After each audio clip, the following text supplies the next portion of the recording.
It's the Hero Show. Welcome to the Hero Show, everybody. Starring the impervious John Hersey and the irrepressible Andrew Bernstein. Hopefully, he's not impervious to reason. So I am Andrew Bernstein, and you are indubitably John Hersey. How you doing? How you doing today, John? Oh, I'm doing so well. Thanks for asking. How are you doing today, Andy? Oh, I'm doing great, and I think we're both really excited to have as a special guest on our show today, C. Bradley Thompson, professor of there he is, Brad Thompson, professor of American history, and a big mover and shaker at Clemson University, and of course the author of a outstanding new book on America's revolutionary mind. So welcome to the show, Brad. Hi, Andy. Thanks very much. And hey to John. Thanks for having me on, guys. Thanks for coming on the show. Yeah, without a doubt. So, John, you want to do the honors and get started? Was America's Revolutionary Mind an important book? And I know you reviewed it. Book. I did. Yeah, I think, So perhaps a good place to start is you've talked about this before, your love for America. And I just wonder if that, from what I know, that started pretty early. I'm wondering if that had any connection in your mind, any sort of conception of heroes at that age. Did you just talk about how you fell in love with America? Yeah, absolutely. And it is connected to heroes and heroism. So when I was a young boy living in Ontario, Canada, I read a children's book called The How and Why Wonder Book of the American Revolution. And I would say that was the first book that had a major impact on my life. And I immediately fell in love with the heroes of the American Revolution, the Sam Adamses and the Patrick Henrys, the John Adamses, Thomas Jeffersons, et cetera, George Washingtons, of course. So from the time I was a young child living in a different country, I fell in love with, one, the heroes of America, and then the consequence of their great acts, namely the United States of America. So from the time I was a young boy, I have always felt as though I were an American born in the wrong country. And I've had this lifelong love affair with the United States and everything it represents since I was a young boy. And when I was a teenager in high school in Canada, I used to get my dad's car on the weekend and take a day trip into the United States and drive down to West Virginia, really just to see America and to feel as though I were a part of it. And I've actually now been living in the United States for 39 years, but only this past summer did I finally become an American citizen, which was one of the great moments of my life. Congratulations on that, by the way, Brad. We're very lucky to have you as an American. Yeah, well, very happy. Go ahead. I'm honored to be on the team. So you characterize your book. Go ahead, Andy. Go ahead, John. Okay. I was just going to say the delay here is a little bit disconcerting, but my degree's in philosophy, Brad, and of course my year at Clemson, you guys made good use of it, having me teach an econ class one semester and a poli-sci class the other. but no, I had a great year at Clemson. It was great. And oh, by the way, thank you. Brad Thompson, by the way, I should state publicly, is the guy who hired me to write the book on heroes down at Clemson University. So thank you for that very much. I had a great year at Clemson. But my degree's in philosophy, and so for last 10 or 20 years, I've been hearing these rumors, that although Locke was influential on the American Revolution, he was not as influential as previously thought. And that never made sense to me, especially given, that Jefferson practically lifts verbatim, a quote right out of the Second Treatise of Civil Government. So I was really glad to see it in your book that you reaffirm, the influence that John Locke had on the American founders. Maybe you could tell us a little bit about that. Sure. So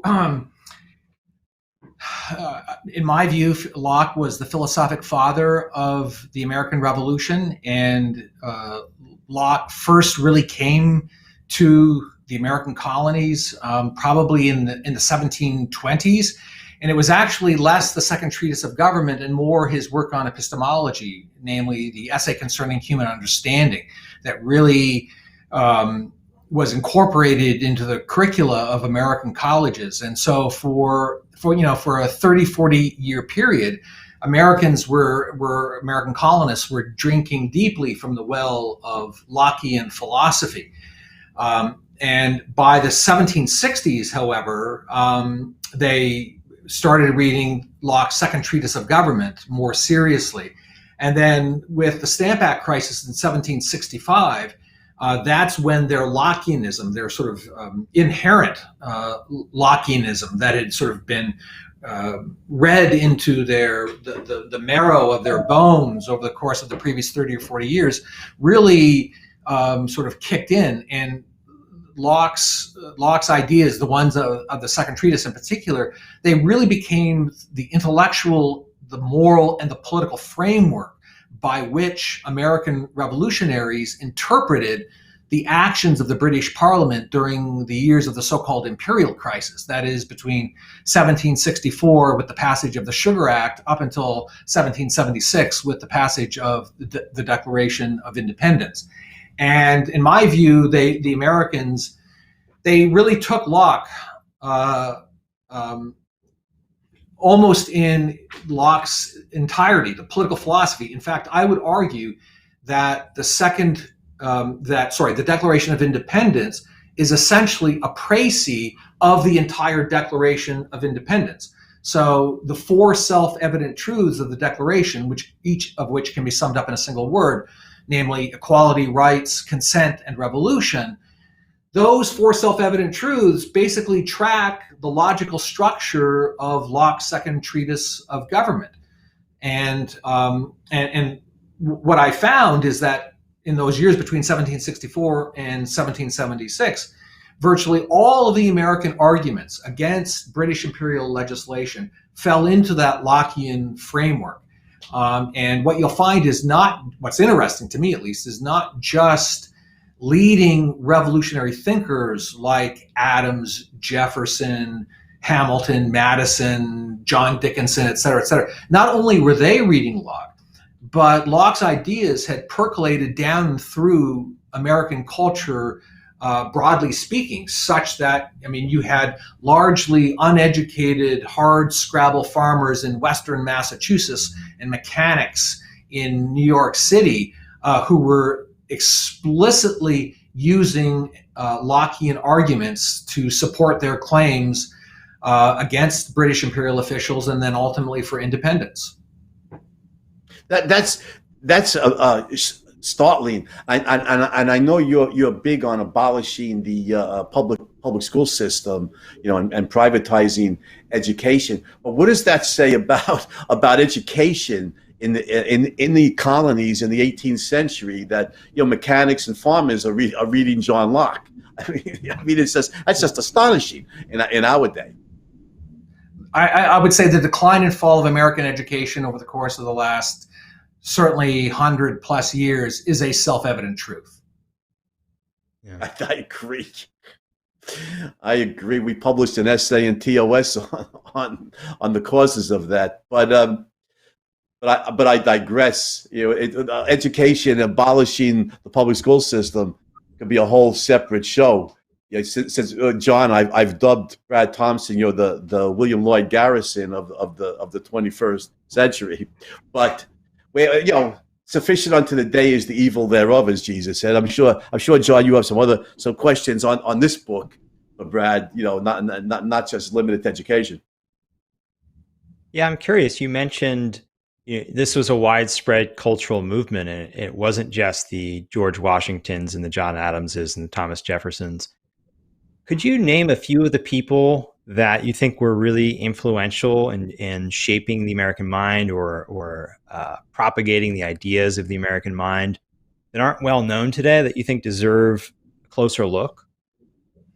Yeah, so the first names to mention are names that would have been known by every school child in the 19th century. So I'd say the first sort of intellectual leader if not political leader of the American Revolutionary period, was James Otis in Massachusetts. It was actually Otis's arguments in a famous court case called the Writs of Assistance case in Boston in 1761, where you first see the prototype of the arguments that American revolutionaries would use much later, say in 1776. And so James Otis is one. Another name which obviously is very well known, if for no other reason than because he's now named after a beer, Sam Adams. So Sam Adams, who people have heard of, but nobody reads Sam Adams. I mean, they don't read Sam Adams in college anymore. And Samuel Adams, I think, was not just a revolutionary activist, and he really was probably the greatest revolutionary activist, but he was actually a very serious thinker. So I would include him. Other names that might be less familiar, but again, as I said, would have been read by every school child in the 19th century. Daniel Delaney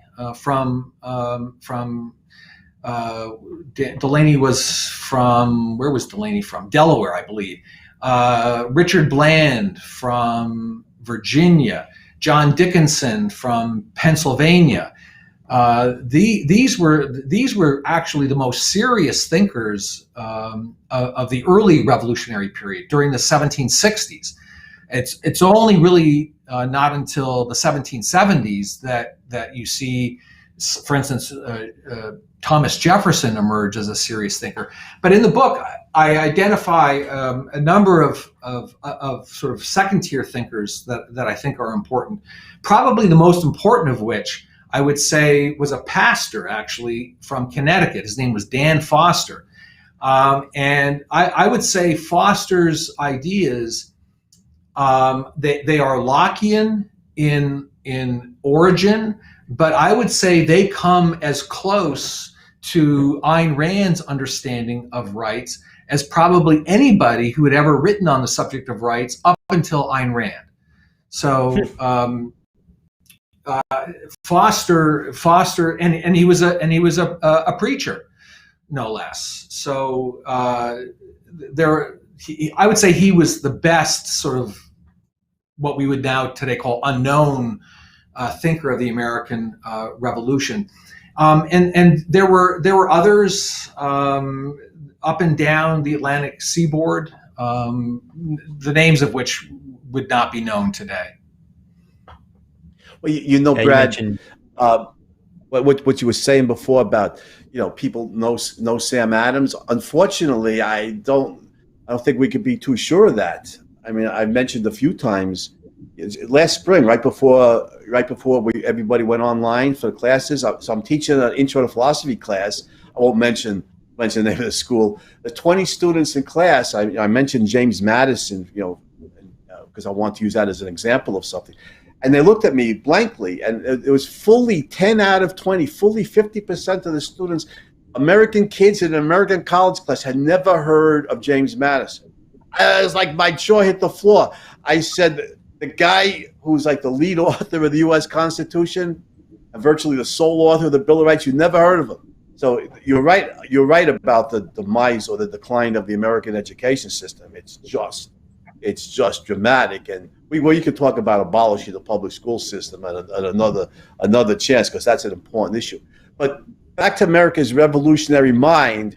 So it was clear to the American founders, including the Virginians and the slaveholders amongst them, that slavery contradicted the basic principles of the founding. Is that right? Oh, I think that's absolutely true. I think they all understood, including Southern slaveholders. They all understood that slavery contradicted the principles of the Declaration of Independence. Of that, there's no doubt. And particularly the Virginia slaveholders, Jefferson and Patrick Henry in particular, they were tormented, psychologically tormented by the contradiction. They knew it. They admitted it. They wrote about it. All right. So if you read the correspondence, particularly of Patrick Henry, I mean, he was utterly tortured psychologically by the obvious contradiction that was a part of his life. And and I think that was true of almost all Southerners. I mean, at the time they viewed slavery as a necessary evil, but I think the emphasis has to be put on evil, right? The evil. They all recognized slavery as immoral, right? That's the evil part. They viewed it as necessary, not morally speaking, but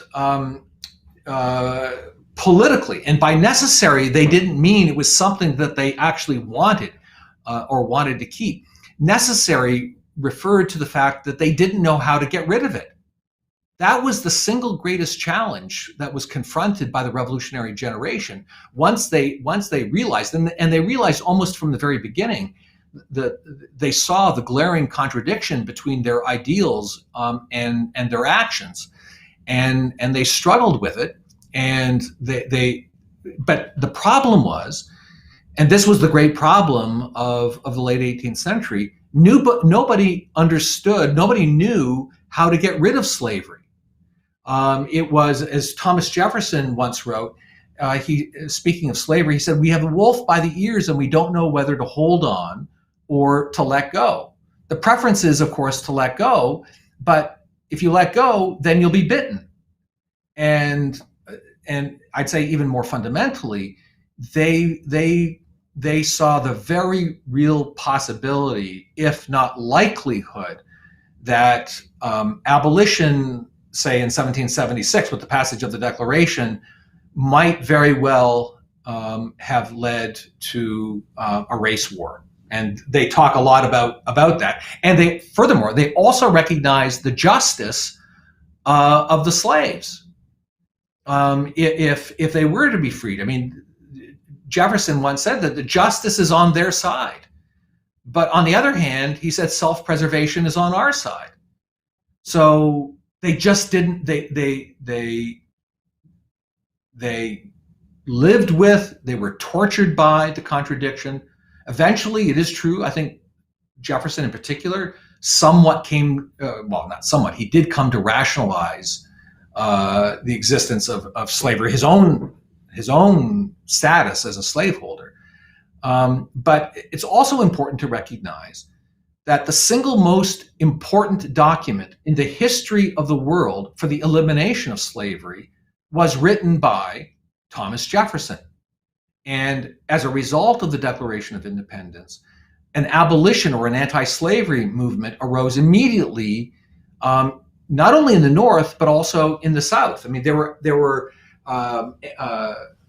anti-slavery societies that arose in the South as a result of the Declaration of Independence and the Revolution. And of course, between 1776 and 1802, 1803, every state in the North passed gradual abolition laws or gradual emancipation laws, or their courts declared slavery unconstitutional or illegal based on the principles of the Declaration. And that same generation, led by Southerners, also at the national level passed the Northwest Ordinance, which prohibited the extension of slavery into the Northwest Territory. And they wrote into the Constitution the elimination of the international slave trade beginning in 1808. So obviously it's a very hard subject to understand and to analyze. But I also think that we also have to, and this is what I try to do in my book, I try to fairly present the moral dilemma as they lived it and experienced it. But I also say it's also important to recognize their moral failings. And they did have moral failings. I mean, obviously the slaveholders, like Thomas Jefferson, they had genuine moral failings, and they can and should be judged and condemned for that. No, you're absolutely right, Brad. And John, let me ask Brad one more question, and then we'll turn it over to you. Okay? So I want to follow up. I want to follow up on this. You know, Ayn Rand taught us to see the big picture, to integrate. It's a solid part of the objectivist epistemology. And when we see the big picture, we see slavery existed all over the world, going back forever, right? Orlando Patterson's written on this, Thomas Sowell has written on this, many others have written on it. Still exists in many parts of the world, communist countries, Sudan, there's all kinds of places where slavery still exists. And so an abolitionist movement originates in the English-speaking world, right? In Britain and America, 18th century. John and I did a show on Wilberforce. It originates in the English-speaking world, coextensive historically with the rise of a principle of individual rights, which Locke codifies, of course, in the Second Treatise of Government. Now, is that a historic coincidence? I mean, why is it immoral to enslave a human being? Oh, because individuals have an inalienable right to their own life and to liberty. So, it should be a self-evident truth to people that individualism and individual rights is the cure for slavery and racism, both. But obviously, to people on the left, it isn't. But I think your point is well taken. That the Declaration of Independence and the principle of inalienable individual rights to life, liberty, and the pursuit of happiness is an enormously important step forward in abolishing slavery. So I think a little more broadly than that, I think we could say racism as such. Judging people by what tribe they're born into or what race they are, as if moral characteristics were based on these things. Whereas the individualism of the Declaration should teach us, that skin color and tribal membership and stuff are morally irrelevant. So I think on slavery and on racism more broadly, in all of its hideous iterations, the Declaration is an enormously important moral document. So that's just adding my 2 cents to this. I think your book makes this point very strongly. Yeah, thank you. I mean, that's absolutely right. And just to repeat for the audience, the Declaration of Independence is the single most important document, and therefore, really, it represents the most important moment in the beginning of the abolition of slavery. Right? You're not going to get an abolition movement in the United States, or in Britain for that matter, if there had not been a revolution, a philosophic revolution in rights theory. It's the identification of the individual as the primary unit of moral and political value, and the rights that ensue therefrom. That is at the highest level of philosophic abstraction. That is the moment when slavery is going to be put on the road to its ultimate extinction. And the symbol of that philosophy is, of course, the Declaration of Independence. And it was the Declaration of Independence which inspired the rise of the abolition movement in the United States beginning in 1830-31. So the original abolitionist, William Lloyd Garrison, for instance, he was a dedicated fan of the principles of the Declaration, and the original declaration of the abolition society was based on the principles of the Declaration. So there's just no question of the role played by the Declaration in the emancipation of the slaves. Now, let me just add one other point here that, it's one of the great tragic ironies of world history, but specifically of American history. There would have been, as I said, no abolition movement without the Declaration of Independence, or at least the rights philosophy. But on the other hand, there would have been no pro-slavery movement without the abolition society. So it's only after the radical abolitionists in the 1830s begin to morally condemn slavery that you get the rise of a pro-slavery movement. And their slogan was that slavery was a positive good rather than a necessary evil. And you only get the rise of the so-called positive good theory the pro-slavery movement as a reaction against the rise of the abolition movement. Yeah, and you talk about in the book, I think probably one of the chapters that I found most fascinating was actually the epilogue, Has America Lost Its Revolutionary Mind? And you talk about the rise of this pro-slavery movement being in response to the abolitionist movement.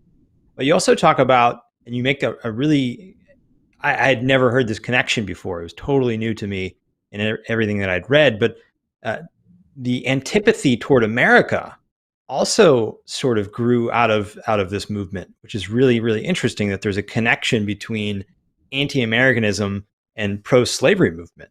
And if you think about it in fundamentals, you think, yeah, that makes sense. But to hear the history of it it floored me. Could you talk a little bit about how that came about? Sure. So, many objectivists, I think of the rise of the progressive movement beginning in the post-Civil War era. And they think about the philosophy of the progressive movement as beginning in that post-Civil War period when a wave of German philosophy sort of crashes onto American shores. Well, what most people don't realize, however, is that tsunami, that intellectual or philosophic tsunami, had crashed on American shores not in 1870, but actually the first wave had crashed in 1830, when the ideas of the German historical school come to America, and in particular the ideas of Hegel. So in 1830-31, a Southerner, a young student, his name was Jesse Burton Harrison, I believe. He sat in on Hegel's lectures on the philosophy of history in Berlin in 1830-31, and brought back Hegel's ideas to the United States, certainly to the South. And German ideas sort of swept across the South over the course of the next 30 years. And what was the principal idea that these young Americans learned from Hegel? Well, I think you could sum it up in one word, and the word is historicism. And historicism is the notion that there are no absolute, eternal, certain, permanent moral truths. Or just to be more to the point, there is no absolute truth. All truth, in quotation marks, is connected or is located in a particular place at a particular time. In other words, truth is relative. This is what I mean to say. Truth is relative to time and place, right? That's, in a nutshell, that's the historicist idea.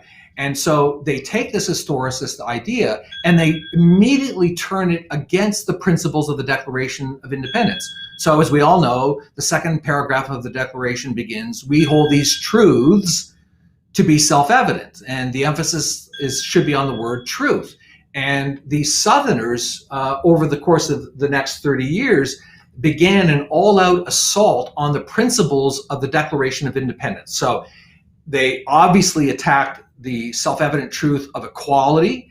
Then they attacked the self-evident truth of rights, because they argued that rights are not absolute, they're not certain, permanent, and universal, but rather rights are situated to a time, to a place, to a particular people, and that they evolve out of time. In other words, rights grow out of history. So those are the principal grounds then on which they launched an explicit, open assault on the principles of the Declaration of Independence, which they continued right up until the time of the Civil War. In fact, they referred to the principles of the Declaration as self-evident lies, which I think sums up exactly what their position was. And then they went even further, right? They carried the logic of this historicist critique of the Declaration of Independence right to the very end. So they not only then rejected the idea of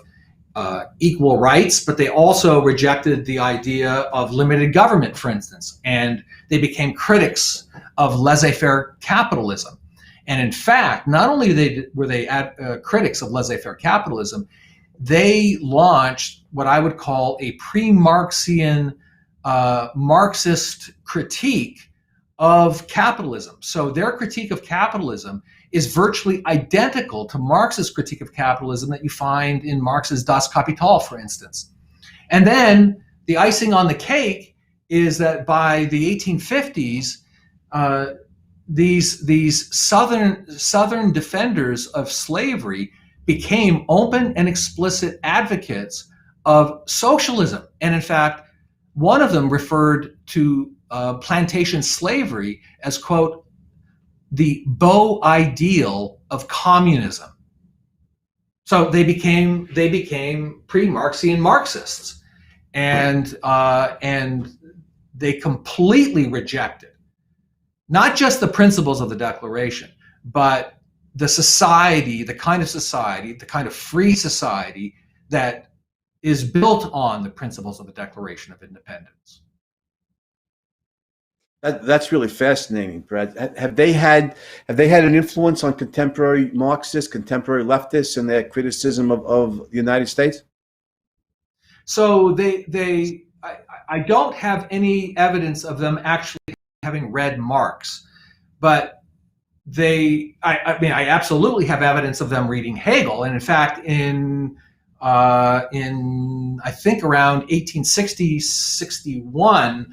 A gentleman, a member of the House of Representatives, Lucius Quintus Cincinnatus Lamar II.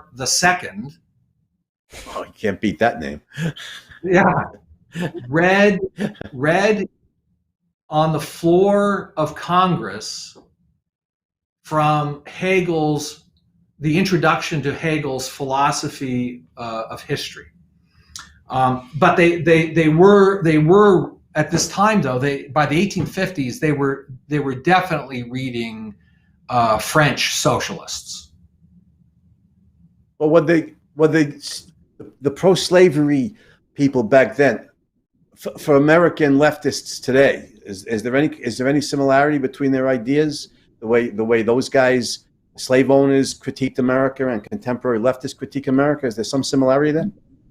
Yeah. So in the epilogue to which John referred, its title is "Has America Lost Its American Mind?" The first half of that epilogue is devoted to examining the pro-slavery antebellum thought. The second half is devoted to explicating the philosophy of progressivism that is developed in the late 19th and early 20th century. So we're talking philosophers like William James and John Dewey, and political philosophers like Herbert Crowley and Woodrow Wilson.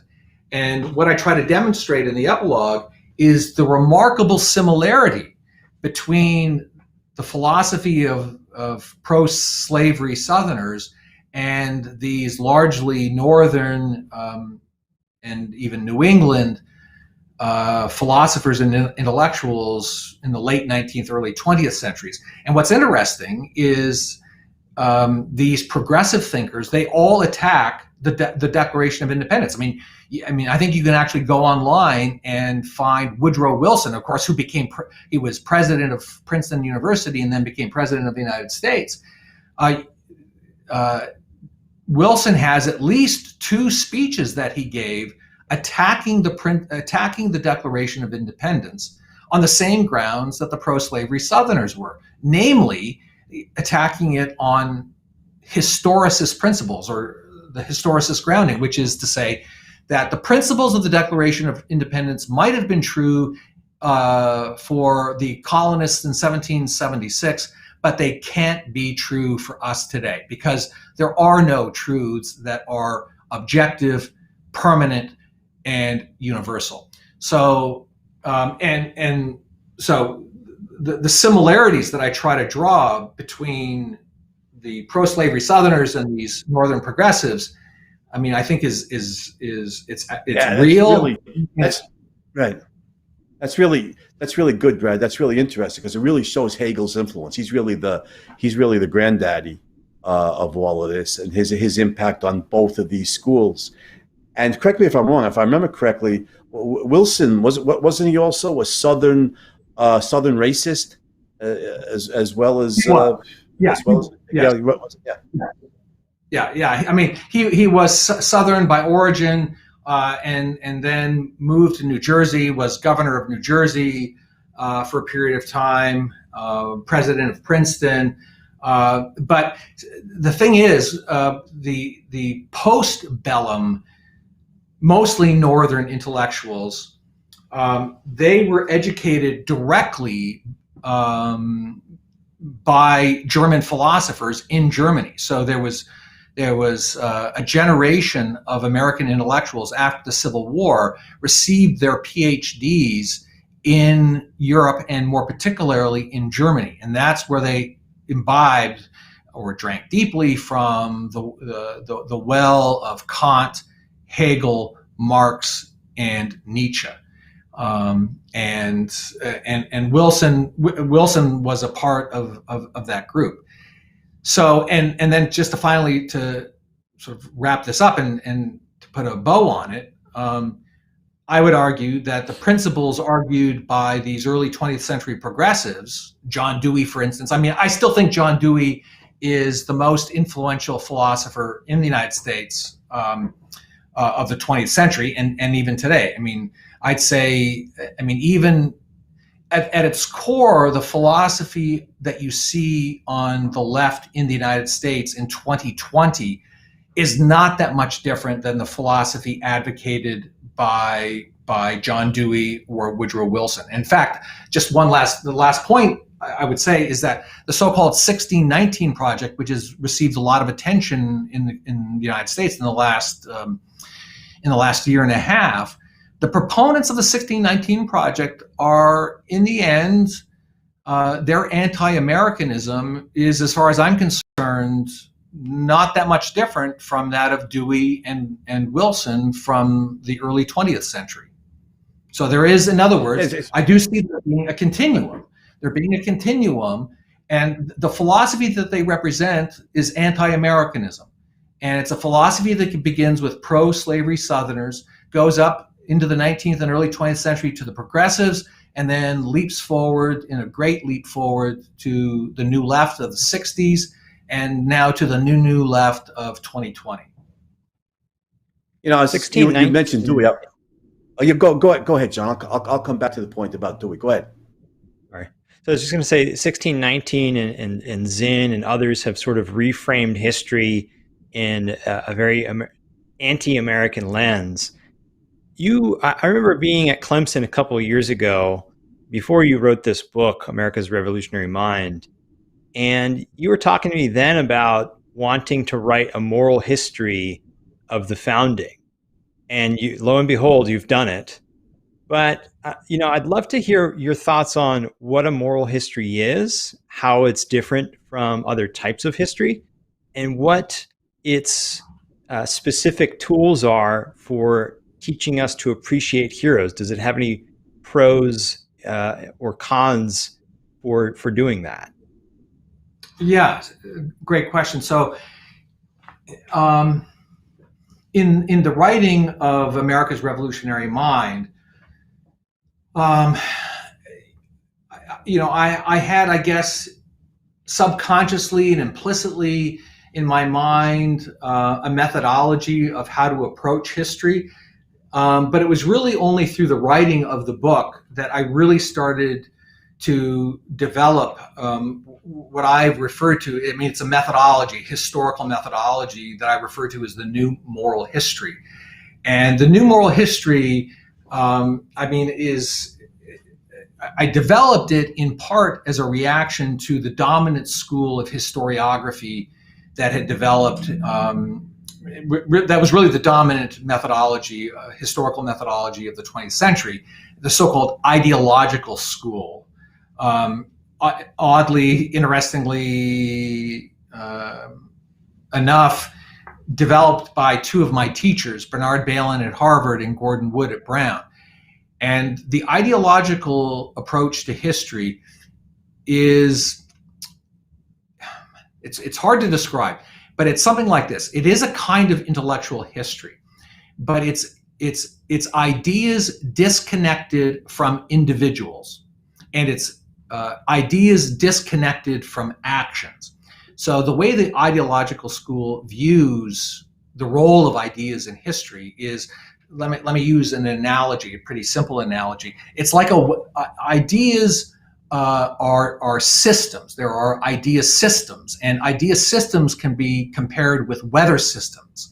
And a weather system moves in over a particular place at a particular time in history, and then it rains. And the rain or the rain droplets are the ideas, and they just fall on individuals, and you unknowingly accept the ideas of the time, the ideas of the era, and then from there, these ideas have nothing but unintended consequences. And so what I did was I have,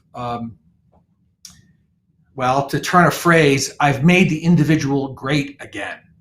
And what I mean by that is I take the individual, not an entire collective or society as the primary unit of value, but the individual. And so I'm trying to restore causation and agency, in a sense. You could say I'm putting it back into human action and in the course of human events. And so this new moral history begins with certain assumptions. As I said, it begins with the individual as the primary unit of moral value. It says that human nature is knowable and predictable. It says that reason is man's primary means of acquiring knowledge, and that reason can also know cause and effect relationships in human actions. And then finally, that individuals have free will and therefore are in control of their ideas and their actions. So what that means in concrete terms, as I tried to put it into effect in the book, is that I don't look at idea systems. I look at the ideas of particular individuals. And it turns out it's an arithmetic calculation. If it turns out that 100% of all of the individuals in this particular society all shared the same ideas, or maybe not 100%, let's say 90% of the individuals shared to one degree or another these ideas, and they thought about them, they discussed them, they debated them, and then they actually put those ideas into practice. What that means is that the intermediary term between ideas and action is motivation. The ideological historians say, man, that scholars cannot understand the motivation of past actors. I don't think that's true. I think we can understand motivation, and it's the linchpin, as I said, between ideas and actions. So, in other words, I'm trying to restore individual moral agency to human action as seen in the past. And that's what I try to do in the book, right? This is a book of intellectual history, but it's a book of individuals thinking thoughts and putting those thoughts into practice. That's what the new moral history is. And of course, what that means then is that has to be the beginning point of a return to a new kind of moral history, a way of viewing history. It lets us look at the greatness of individuals, right? So in other words, what I'm suggesting is that this methodology then becomes the precondition for studying ultimately human greatness and heroism. But on the other hand, it's also the tool by which we understand human evil. So I prefer to study greatness and heroes, but I think the methodology that I've developed is also necessary for understanding and explicating the nature of evil as exemplified by historical actors. You know what? We're running out of time here. By the way, you'll be glad to know that one of the books I'm planning in the future is on the nature of evil. To bookend the heroes book. So we should discuss that topic. But this is the hero show. So John and I have done episodes on some of the founders: Benjamin Franklin, James Madison, Alexander Hamilton. We did part 1 of George Washington, who we're going to come back to. We're going to invite you on. Hopefully you come on in the future to discuss John Adams. But here's a tough question for you. If you had to pick out like a handful of guys who are like the leading heroes of this extraordinary, move forward in human history, who would you, is it possible to pick out like 2 or 3 guys who spearheaded this more than anybody else? Yes. And not surprisingly, I think the greatest hero of the American Revolution was John Adams. And if you have me back on, I will prove that claim as true. Oh, we'd love to hear that. We'd love to hear that, Brad. So yeah, definitely, you're on. I will prove that claim with overwhelming evidence against any other heirs to the throne. But let me add one other thing, though. While I do think Adams was demonstrably, factually, the greatest American revolutionary, interestingly enough, the entire revolutionary generation thought that the greatest hero of the revolution was George Washington, right? So I would ultimately, in the end, defer to what Adams, Jefferson, Hamilton, Madison, et al. I will defer to their judgment of who was the greatest, and the revolutionary generation was unanimous in thinking that it was George Washington. Well, Washington.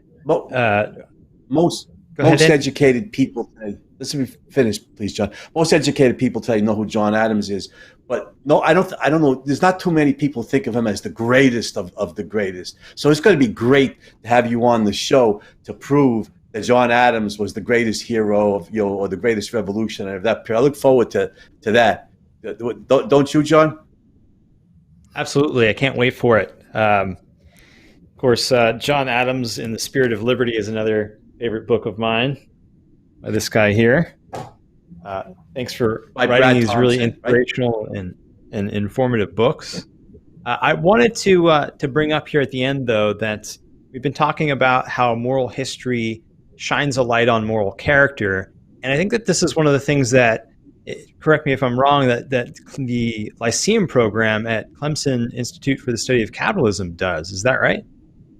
That's absolutely right. So I think we're the only academic program in the United States that places an important emphasis on the development of moral character within our students. And it's, we don't just read about moral character. We don't just talk about moral character, but we try to get our students. So in other words, we don't view moral character as a kind of floating abstraction, right? That one sits around and philosophizes about, and then you go home and beat your wife. That's not what moral character is. Moral character is obviously, it's the integration of true moral ideas with right moral action. And so in the Lyceum Scholars Program at the Clemson Institute for the Study of Capitalism, we have a program called the Socratic Tutor Program, and we assign to each one of our scholars what we call a Socratic tutor who meets with his or her tutees every other week for about an hour to talk about questions of moral character. And we want to help these kids translate theory into practice. So the question is, how do you translate Aristotle's abstract ideas from the Nicomachean Ethics into the lives of 17-year-old, 18-year-old Americans in 2020? And then the second purpose is just to get these young people to start thinking seriously and deeply, maybe for the first time in their lives, about questions of moral character, not in the abstract, but as it relates to their lives here now today. Well, that's great stuff. And hopefully they read Benjamin Franklin's autobiography with his plan for, for improving your moral character. John and I discussed that on the Hero Show. So they do. But, yeah, great. Yeah, I'm sure they do. And by the way, the book on John Adams that John showed, that's in case anybody didn't know. I don't know if they could see the author's name when you held up the book, John, but that was Brad Thompson's, also his book. So Dr. Thompson is a world-class expert on John Adams. So when we have him on the show, he's going to prove overwhelmingly that Adams was the greatest hero of the revolution. This is going to be great. So I think we're about out of time. So I want to wish everybody, salute you, Brad. I hope you have a heroic day. I hope everybody out there in Hero Land has a more heroic day. And we'll be back next week with another hero. And of course, in the future with Dr. Thompson again to discuss the greatness of John Adams. So have a heroic day, everybody. We'll see you next week.